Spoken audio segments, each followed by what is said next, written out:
What's going on, New Gaming Order? I'm back, ladies, checking that bitch. And just wanted to make sure I was reviewing my notes as I bring you the latest and greatest news in gaming.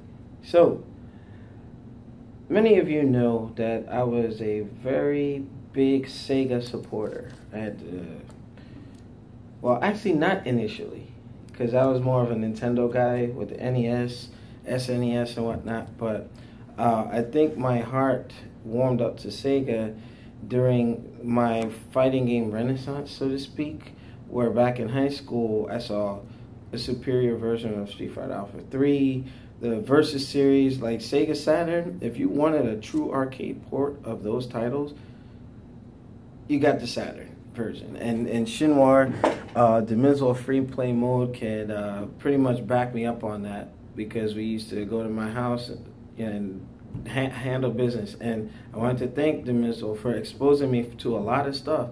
Despite our disagreements with wrestling things, he hooked me up with X-Men vs. Street Fighter. I've never seen the game before. We're at Bloomfield Arcade, and I was like, what the hell is this? You know, so he exposed me to the Sega Saturn. He exposed me to the original Xbox. I mean, I have him to thank for even doing what I'm doing right now. So just wanted to give thanks to him. But the reason why I was mentioning Sega and my history with them, Change.org, there was a petition going around pretty much, I guess, for Sega of America to do a limited edition HD Dreamcast. Now, there was a concept art that was put up of what that console could look like. I guess some of the requests were internal storage, HDMI out, like a digital store for like games, and possibly using the original GD-Roms.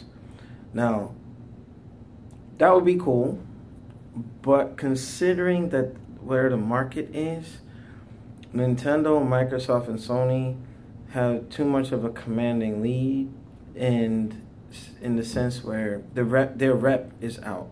I don't know if it would be enough room for another competitor to jump into the fray, even if Mac decides to jump in there. Apple decides, hey, I want to make a console. And I remember there was rumblings about this before, but even so, I don't know if it's even a good idea for Sega to entertain the thought, because remind you that Sega that we know now is not the Sega that was in its prime.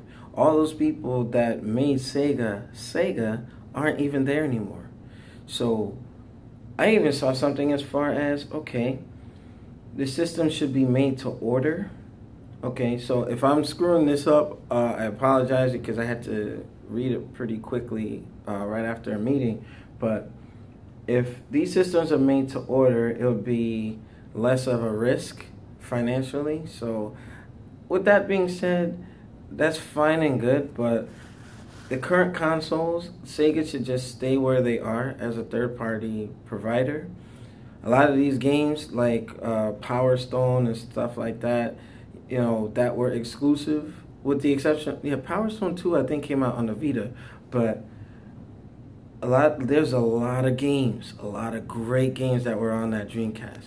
Awesome games.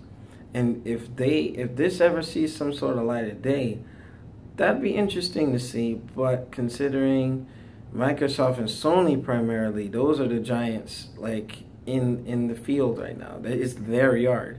So Sega had its time. Just focus on the third party. I mean, all these games, if they were smart, there would be some sort of partnership to bring these out like as legacy titles in terms of digital redistribution. I think that would be the better course of action than to clutter, people's entertainment system with another system. So that's again, Sega is a shell of its former self. I don't know if there's room, but I may be wrong. This is just my opinion. Let me know what you guys think. Rate, comment, subscribe. Check us out on newgamingorder.com. And on newgamingorder.com, Thumb Thrasher Gaming, Noop, has done a product overview of the NVIDIA Shield. That looks pretty damn cool. And for $199, I think I might be looking that way. And instead of getting that 4K TV for Cyber Monday, I should have got a damn tablet after my car accident destroyed my other one. But rate, comment, and subscribe. I'm out like the Juggernaut, bitch. I'll see you on the next one. Peace.